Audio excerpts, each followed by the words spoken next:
तो फिल्म की शुरुआत एक एनीमे कहानी से होती है जहाँ एक औरत को बच्चा पैदा करते हुए बहुत ज्यादा तकलीफ हो रही थी। आखिर डॉक्टर्स को मजबूरी में ऑपरेशन करना पड़ता है और जब बच्चा पैदा होता है तो उसे देखकर सब शॉक में रह जाते हैं। वो बच्चा डिफॉर्म था, उसके हाथ एक नॉर्मल इंसान के हाथ से कहीं ज्यादा बड़े थे। ये देखकर उसके मॉम डैड भी परेशान हो गए, लेकिन फिर उन्होंने फैसला किया कि वो उस बच्चे को बिल्कुल उसी तरह पालेंगे जैसे नॉर्मल लोग पालते हैं। कुछ सालों में वो बच्चा बड़ा हो गया और जब खेलने के लिए अपने ही जैसे बच्चों के पास गया तो सभी बच्चों ने उसके बड़े बड़े हाथों का मजाक उड़ाया। इन सभी ग्रुप में सिर्फ एक ही बच्ची थी जो उसका ख्याल रखती थी और दूसरों को भी उसे बुली करने से मना करती थी। उसका सॉफ्ट बिहेवियर देखकर सभी बच्चे उसे भी बुली करने लग जाते हैं और ये देखकर उस बच्चे को बहुत ज्यादा गुस्सा आ जाता है। वो बुली करने वाले लड़के को पकड़कर नीचे गिरा देता है और उसका गला घोटना शुरू करता है। हाथ तो उसके पहले ही किसी नॉर्मल इंसान से कहीं बड़े थे,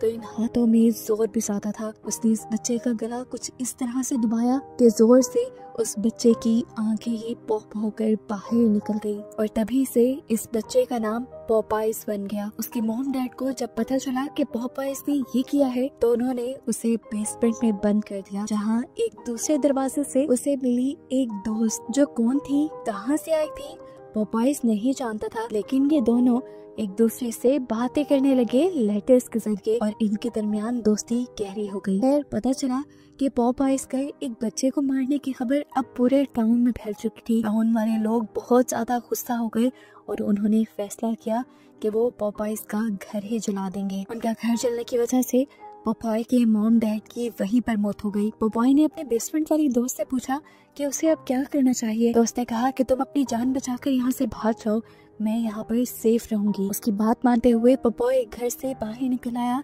और उसे देखते ही लोग उसके पीछे पड़ गए। पॉपाई भागते हुए एक लेक तक चला गया और जब लोग यहाँ पर पहुँचे तो उन्होंने देखा कि पॉपाई नदी में डूब चुका था। वजन ज्यादा होने की वजह से वो तैर नहीं पाया और नीचे गिरता चला गया और यहाँ सब लोगों को लगा कि पॉपाई मर चुका है और किसी ने भी उसकी लाश को निकालने तक की कोशिश नहीं की और सब यहाँ से चले गए। खैर, अब 15 साल का वक्त इस कहानी में गुजर जाता है और ओरिजिनल मूवी स्टार्ट हो जाती है। हम 3 यूट्यूबर्स को देखते हैं जो पॉपाइस के घर के पास ही अपनी हॉन्टिंग वीडियो शूट करने के लिए आए हुए थे। ये लोग वीडियो बनाना शुरू करते हैं तो यूट्यूबर बताती है कि पॉपाइस के मरने के 15 साल बाद कई लोगों ने क्लेम किया है कि उन्हें जिंदा पॉपाइस यहाँ पर दिखा है। उसे एक बार नहीं कई बार यहाँ देखा गया है और माना जाता है कि वो हर बार फॉग में ही आता है और फॉग में ही चला जाता है। ये रिकॉर्डिंग करते हुए अचानक से कैमरामैन रिकॉर्डिंग बंद कर देती है क्योंकि उसने वीडियो में देखा था कि पीछे से कोई खड़ा हुआ इन तीनों को घूर रहा था। वो घबरा गई थी, लेकिन उसके दोनों साथी उसकी बात नहीं मानते। अब वो लड़का इनसे कहता है अब हम पॉपाई के घर के अंदर जाएंगे और उसके पूरे घर को रिकॉर्ड करते हुए उसकी कहानी बताएंगे। कैमरामैन अंदर जाने से मना कर देते हैं क्योंकि उससे तो बहुत डर लग रहा था। कि बात मानते हुए ये दोनों अंदर चले गए, ये कहते हुए कि अगर तुम्हें बाहर कोई भी गड़बड़ लगे तो तुम हमें आवाज दे देना। अंदर जाकर इन्होंने कैमरा ऑन करके रख दिया रिकॉर्डिंग के लिए और ये दोनों आपस में ही मसरूफ हो जाते हैं। बाहर इनकी कैमरा वुमन भी खड़ी थी जिससे जब अपने करीब से डरावनी आवाजें आती हैं तो वो इन्हें रिकॉर्ड करने लग जाती है और इन आवाजों में किसी के चलने की आवाजें भी थी। ये पॉपाइस ही था जो एकदम से पीछे से उसके ऊपर वार कर देता है जिससे इस लड़की को ज्यादा नुकसान नहीं होता। वो नीचे की तरफ गिर जाती है और जब अपनी आंखों से पॉपाइस को देखती है तो उसका डर से हाल बुरा हो जाता है। यहाँ पर पॉपाइस अपना पाँव उस लड़की के सर पे रख देता है जिससे लड़की का सर क्रैश होकर उसकी वहीं पर मौत हो जाती है। जिसके बाद पॉपाइस अपने घर के अंदर चला गया था जहाँ पर वो दोनों यूट्यूबर्स अकेले थे। पॉपाइस सबसे पहले आकर लड़की के ऊपर हमला करता है और उसका मुंह पकड़कर मुंह ही चीर देता है जिससे उस लड़की की मौत हो जाती है। उसके खून के छींटे उसके साथी के मुंह पे भी गिरे थे। अपनी आंखों से अपनी साथी की मौत देखकर कि लड़का यहाँ से भाग गया और पॉपाई भी उसके पीछे भागा। जब वो ऊपर जा रहा था तो पॉपाइस ने उसे पकड़ लिया। इससे पहले कि पॉपाइस उसे मार देता, लड़के के हाथ में एक हथौड़ा लग जाता है जिससे वो पॉपाइस को जख्मी करने की नाकाम कोशिश करता है, लेकिन इससे पॉपाइस को कुछ नहीं होता। इसके बाद पॉपाइस उसे पकड़ लेता है और उसका सर दबाते हुए उसकी आंखें बाहर निकालकर उसे मार देता है। इसी घर के बेसमेंट की गेट से तभी एक नोट निकलता है जिसमें लिखा था वेलकम बैक। यानी पॉपॉयज की वो दोस्त जो बेसमेंट की इस दरवाजे के पीछे रहती थी, वो भी आज तक जिंदा थी। अब सीन कट होकर हमें तारा नाम की एक लड़की को दिखाया जाता है जो आज बहुत ही ज्यादा एक्साइटेड थी क्योंकि पॉपॉयज का घर अब उसकी मॉम के नाम हो गया था। पहले वो घर इनकी हिस्ट्री टीचर के नाम था, लेकिन न जाने जल्दी कैसे उनकी मौत हो गई और अब ये घर तारा की मॉम के नाम हो गया था। तारा के डैड उसे कहते हैं तुम्हें ये घर फौरन सेल कर देना चाहिए इससे पहले कि तुम्हारे साथ भी कुछ बुरा हो। वो हाँ में सर हिला देती है और यहाँ तारा अपने मॉम डैड को बताती है कि वो एक ट्रिप पे जा रही है। हालांकि वो किसी ट्रिप पे नहीं जा रही थी, असल में वो पॉपॉयज के घर ही जा रही थी जिसकी चाबियां उसे मिल गई थी क्योंकि वो घर उसकी मॉम के नाम था। वो अपने साथ अपने पूरे ग्रुप को लेकर जा रही थी और यहाँ सारे दोस्त तारा से पूछते हैं कि हम जा क्या रहे हैं। तब तारा बताती है कि हम पॉपॉयज के घर जा रहे हैं। ये सुनकर वो सब थोड़ा हैरान हुए क्योंकि सभी जानते थे कि पॉपॉयज का घर तो काफी सालों पहले ही जल गया था। तब तारा ने बताया कि कुछ अर्सा पहले उस घर को दोबारा किसी ने बना दिया है, हमें वहाँ रहने में कोई भी तकलीफ नहीं होगी। ये लोग अपना सफर कंटिन्यू कर चुके थे। जंगलों के रास्ते से होते हुए एकदम से कोई उनकी गाड़ी के सामने आ गया। ये एक बूढ़ा आदमी था जो उससे पूछता है कि तुम लोग इस रास्ते से कहाँ जा रहे हो। तारा ने बता दिया कि हम पॉपॉयज के घर जा रहे हैं। ये सुनकर वो डर गया और उसने इन्हें वार्निंग दी कि वहाँ मत जाओ, अगर तुम सब वहाँ गए तो तुम मारे जाओगे। पॉपॉय अभी जिंदा है। वो फॉग में आता है और अपना काम दिखाकर फॉग में ही गायब हो जाता है। उसकी वार्निंग इन लोगों ने सुनी तो थी लेकिन इसका कोई असर नहीं लिया था और अपना सफर ये कंटिन्यू कर चुके थे। खैर अब ये लोग पॉपॉय के घर पहुंच चुके थे। जहाँ जाते ही इन्हें एक लड़की के चिल्लाने की आवाज आती है। ये लोग डर गए। पास जाकर देखा तो ये उन्हीं की एक ग्रुप मेंबर थी जो यहाँ पर हॉट वाटर टब को देखकर बहुत ज्यादा एक्साइटेड हो गई थी। सब उसे देखकर थोड़ा रिलैक्स हुए, लेकिन फिर इन्होंने नोटिस किया कि इनके फोन में सिग्नल्स भी नहीं आ रहे थे। तारा ने इन सबसे कहा रिलैक्स रहे, थोड़ी देर में सिग्नल्स आ जाएंगे। ये इलाका ऐसा ही है, सिग्नल्स आते जाते रहते हैं। इन्हें अभी तक किसी खतरे का अंदाजा हुआ ही नहीं था। जो खतरा लेक के किनारे भी आ चुका था, यानी कि पॉपॉयज। कुछ देर बाद तारा को पता चलता है कि यहाँ अगली एक हफ्ते तक फॉग रहने वाली है और फॉग में इस इलाके में सफर करना बहुत ही ज्यादा खतरनाक हो सकता था। तो तारा के बॉयफ्रेंड ने उसे रिलैक्स किया और कहा कोई बात नहीं, हम एक हफ्ते तक यहाँ पर चिल करेंगे। अब सीन कट होकर हमें उस ओल्ड मैन को दिखाया जाता है जो इनको रास्ते में मिला था और वार्निंग दे रहा था कि पॉपॉयज के घर ना जाना। वो खुद लेक के किनारे बैठा अभी मछली ही पकड़ रहा था कि एकदम से उसे अपने पीछे किसी की आहट सुनाई दी। उसने पीछे मुड़कर देखा तो पॉपॉयज आ चुका था जो उसके गले को पकड़कर दबाते हुए उसे भी जान से मार डालता है। सीन कट होकर हम तारा के घर पर तारा की मॉम को देखते हैं जिनसे मिलने के लिए उनकी एक फ्रेंड आई है। उनका भी बेटा तारा के साथ गया हुआ था ट्रिप पर। उनके पास एक बहुत ही डरावनी खबर थी कि पॉपॉयज वापस आ चुका है। न्यूज़पेपर में उसके फोटोज भी छपे थे और ये लोग इस बात को भी जान गए थे कि इनके बच्चे कहीं और नहीं बल्कि पॉपॉयज के घर ही गए हैं, यानी उनकी जान खतरे में थी और ये लोग अब उनकी जान बचाने का फैसला करते हैं। इधर बिनी नाम की लड़की के पास उसका एक फ्रेंड आता है वाइन की बोतल लेकर। ये दोनों अभी बातें ही कर रहे थे कि एकदम से इनके दरवाजे की विंडो पर एक भयानक औरत आ गई, जिसे देखकर ये दोनों डर गए। इन्होंने दरवाजा खोला और वो औरत इनके बिना परमिशन इनके घर के अंदर आ गई। वो लड़की इन लोगों से कहती है पॉपॉयज वापस आ गया है और वो तुम सब से अपना बदला लेगा। कैसा बदला, इन लोगों की समझ में नहीं आया। ये बात वो पूछना चाहते थे पर वो औरत वहाँ से चली गई और तारा उसके पीछे भागी। तारा ने जब उसे रोका तो लड़की ने बताया कि पॉपॉयज सिर्फ तुम्हारे ही पीछे आया है। ये कहते ही वो वहाँ से चली गई। यहाँ दिखाया जाता है कि तारा की मॉम कॉन्टिन्यूसली तारा को कांटेक्ट करने की कोशिश कर रही थी और उसको ये बताने की कोशिश कर रही थी कि वो लोग एक बहुत बड़ी मुसीबत में फंसने वाले हैं, लेकिन उनका कांटेक्ट तारा से नहीं हो पाता। जबकि यहाँ हम तारा को डिलन के यानी उसके बॉयफ्रेंड के पास देखते हैं जिसने तारा को एक बहुत बड़ी खुशखबरी दी कि उसका यूनिवर्सिटी में सिलेक्शन हो गया था और अब वो दूसरे शहर जाने वाला था। वो तारा को भी अपने साथ चलने के लिए फोर्स कर रहा था पर तारा नहीं मानी क्योंकि वो अपने मॉम डैड को छोड़कर नहीं जा सकती। सीन कट होकर यहाँ पर हम डोरा के बॉयफ्रेंड निक को देखते हैं जो सैम के साथ एंजॉय कर रहा था। यहाँ पर सैम उसे प्रपोज कर देती है, उसे बताती है कि मैं तुम्हें पसंद करती हूँ, लेकिन निक ने उसे कहा मैं तुमसे प्यार नहीं करता, मैं तो डोना से ही प्यार करता हूँ। ये जानकर कि निक उसके साथ टाइम पास कर रहा है इस लड़की सैम को बहुत ज्यादा गुस्सा आ गया और उसने ये सारी बात डोना को बताने का फैसला किया। उसने डोना को फौरन से मैसेज भी कर दिया, लेकिन सिग्नल ना होने की वजह से ये मैसेज डोना तक पहुंचा नहीं।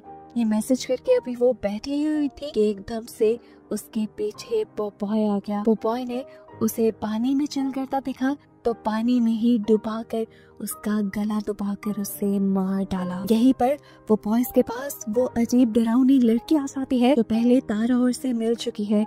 इनकी बातों से हमें यहाँ पर एक ट्विस्ट ये पता चलता है कि बेसमेंट वाली बचपन की पोपॉय की दोस्त यही लड़की थी और ये लड़की उसकी असल में सगी बहन है, क्योंकि वो भी बचपन में पोपॉय की तरह बहुत ही अजीब हरकतें किया करती थी।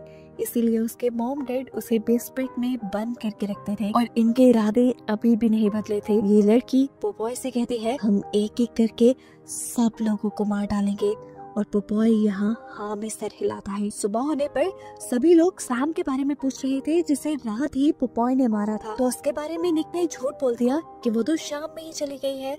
असल में वो तो खुद ही नहीं चाहता था कि इनमें से किसी का भी कांटेक्ट सैम के साथ हो, क्योंकि वो अपने और सैम के बारे में सब कुछ सीक्रेट रखना चाहता था। यहाँ तक कि उसने ये झूठ भी बोल दिया कि सैम तो कल ही चली गई थी, मैंने उसे जाते देखा था। सीन कट होता है और हम एक लड़की को देखते हैं जिसके पास उसका ग्रुप मेंबर आया था। वो उसे प्रपोज करना चाहता था, लेकिन लड़की उसे कहती है कि मुझे तुम में कोई इंटरेस्ट नहीं। इसीलिए वो लड़का उदास होकर लेक के किनारे चला जाता है। जब वो लेक के किनारे पर गया, लेक के किनारे पर उसे पोपॉयज की बोट मिली जिसके अंदर वो चला गया। यहाँ उसे कुछ नहीं दिखा, लेकिन हम देख पाए उस आदमी की लाश जिसे पोपॉय ने मारा था। अब वो अपने आप को आराम देने के लिए लेक के किनारे बैठ जाता है और तभी पोपॉय अपना एंकर निकालते हुए उसके जिस्म के हिस्से के ऊपर हमला कर देता है। अभी वो इसी दर्द से चिल्ला ही रहा था कि पीछे से आकर पोपॉय ने एक रस्सी उसके गले के इर्द गिर्द घुमा दी और उसका दम घोट के उसे मार डाला। आज रात ये लोग दोबारा सब मिलकर एंजॉय कर रहे थे। डोना सबकी पिक्चर्स ले रही थी और तभी डोना के फोन में सिग्नल्स आ गए और उसे सैम का वो मैसेज मिल गया जिसमें उसने लिखा था कि निक उसे धोखा दे रहा है। ये सुनकर वो टूट गई और यहाँ से जाने लगी। निक भी ये बात जान गया था कि उसे किस चीज ने डिस्टर्ब किया है। वो उसे मनाने के लिए पीछे जाता है, पर डोना अब उसकी एक नहीं सुनना चाहती थी। निक ने उसे समझाने की कोशिश की कि वो उसी से प्यार करता है, उसी से शादी करना चाहता है, लेकिन डोना उसकी सुनी बगैर चली गई और गुस्से में निक यहीं पर मुक्के मारने लगा। इसी सब में उसका ध्यान भटकाया एक कैन ने। ये स्पिनिच कैन था। उसने स्पिनिच का कैन उठाकर देखा। उसे समझ नहीं आया ये यहाँ आया कैसे। अभी वो ये सब सोच रहा था कि पीछे से पोपॉय ने उसके ऊपर हमला कर दिया। निक भी कम स्ट्रॉन्ग नहीं था। उसने पोपॉय से लड़ने की कोशिश की, लेकिन पोपॉय के हाथ उससे कहीं ज्यादा स्ट्रॉन्ग थे। पोपॉय ने उसकी सारी कोशिशों को नाकाम बना दिया और उसके बाद उसका मुंह एक टूटी हुई लकड़ी में धंसा कर उसे भी मार डाला। अब डोना जो निक से दूर गई थी उसे भी एहसास हुआ कि उसे निक पर इतना ज्यादा गुस्सा नहीं करना चाहिए था। वो उसे माफी मांगने के लिए जब वापस आई तो वहाँ पर मौजूद उसे निक की लाश दिखी, जिसे देखते ही वो टूट गई। एकदम से विंडो पे एक भयानक चेहरा आया, उसी क्रीपी लेडी का, यानी पोपॉय के बहन का, जिसे देखकर वो एकदम से साइड पे हो गई। उसे यहाँ से भागना चाहिए था, पर वो वहाँ पे खड़ी थी। वो तब तक खड़ी रही जब तक पोपॉय उसे मारने के लिए सामने नहीं आ गया। उसे देखते ही अब वो भागी। जंगल में पहुंचते ही उसने जोर से चीख मारी और उसके दोस्त ये चीख सुनकर चौंक गए। तारा और उसके साथियों ने डोना को ढूंढने का फैसला किया। यहाँ दिखाया जाता है कि डोना भागते हुए एक जाल के अंदर आ गई, जबकि दूसरी तरफ तारा, उसका फ्रेंड डिलन और उनकी तीसरे साथी, वो तीनों मिलकर डोना को ही ढूंढ रहे थे। ये सब करते हुए तारा को एक पिक्चर मिली जो उनकी पुरानी क्लास की थी। इसमें उसकी मॉम और डिलन की मॉम भी थी, क्योंकि वो दोनों ही सेम स्कूल में पढ़ाया करती थी। इस पिक्चर को देखकर ये लोग ये बात जान गए कि सभी चीजें आपस में कनेक्टेड है। अभी ये लोग ये बातें कर ही रहे थे कि इन्हें दोबारा अपनी शादी यानी डोना के चिल्लाने की आवाज आई और इन्होंने देखा कि पोपॉय ने डोना को एक जाल में बांधा हुआ था और एक थ्रेशर कटर से उसको काट डाला। ये सब अपनी आंखों से देखकर ये लोग चौंक गए। कहती तो बहुत ज्यादा घबरा गई, यहाँ तक कि जब ये लोग बचकर भागने की कोशिश कर रहे थे तो कहती गिर गई। इससे पहले कि पोपॉयज उसके पास आता, इनके पास कोई गाड़ी आकर रुकती है जिसके अंदर तारा के मॉम डैड और डिलन की मॉम थी, जो अपने बच्चों को यहाँ बचाने आए थे। इन तीनों को यहाँ देखते ही पोपॉय जैसे गुस्से से पागल हो गया। उसने डिलन की मॉम को पकड़ा और उसके गर्दन के इर्द गिर्द एक फंदा फंसाते हुए उसे मार डाला। तारा की मॉम और उसके डैड ये सब देखकर बहुत ज्यादा दुखी हो गए और भागते हुए उन्होंने ये बात जाकर डिलन को बताई कि उसकी मॉम अब इस दुनिया में नहीं रही और इन्हें भी जल्द ही बचकर यहाँ से भागना होगा, नहीं तो पोपॉयज इन्हें भी मार डालेगा। कैथी जो भी इन सब के पीछे थी वो जल्दी से इन लोगों की कार में बैठकर यहाँ से भागने की कोशिश करती है, लेकिन तभी पोपॉयज यहाँ पर आ जाता है और अपने भारी बड़े बड़े हाथों से वो कार को ही उठाकर पलटा देता है। कार के इंजन से पेट्रोल लीक होने लग जाता है, जिसमें आग लगाकर पोपॉय इस कार के साथ साथ कैथी को भी जलाकर मार देता है। इस टाइम हम देखते हैं कि तारा की मॉम और डिलन एक रूम में थे। तारा उनसे पूछती है आखिर ये सब चल क्या रहा है, तो तारा की मॉम यहाँ पर सारी कहानी का प्लॉट रिवील करती है। ये बात है आज से 15 साल पहले की, जब पोपॉय भी आम बच्चों के साथ इसी टाउन में रहता था। वो देखने में सबसे अलग था, इसीलिए सारे बच्चे उसे बुली किया करते थे और सिर्फ एक तारा ही थी जो उसका हमेशा साथ देती थी। यानी मूवी के स्टार्ट पे हमने जिस छोटी बच्ची को देखा था जिसे पोपॉय का साथ देने पर बाकी बच्चे बुली करने लगे थे, वो तारा ही थी, लेकिन बाकी बच्चों ने उसके साथ बहुत ही बुरा किया। एक दिन जब ये बच्चे तारा को बुली करने लगे तो पोपॉय को बहुत बुरा लगा और उसने एक बच्चे को ही मार डाला। और जैसे ही ये बात टाउन वालों को पता चली तो टाउन वालों ने आकर उसके घर पर धावा बोल दिया, जिसमें उसके मॉम डैड मारे गए, लेकिन पोपॉय भाग निकला और अब वो अपने मॉम डैड का और अपनी इज्जत का बदला लेने के लिए यहाँ आया है। वो उन सारे बच्चों को ही मार डालेगा जिनकी वजह से ये पोजीशन उसके ऊपर आई थी। तारा की मॉम बताती है कि पोपॉयज के मॉम डैड के मर जाने के बाद ये घर इनहेरिटेंस में ले लिया गया था। यानी सोसाइटी वालों ने फैसला किया था कि ये घर सोसाइटी के ही किसी मेंबर के पास जाता रहेगा, वो भी अल्फाबेटिकल ऑर्डर में। लेकिन जिसके पास भी ये घर जाता वो इंसान कुछ ही अरसे में मारा जाता और अब ये घर उनके नाम हुआ था।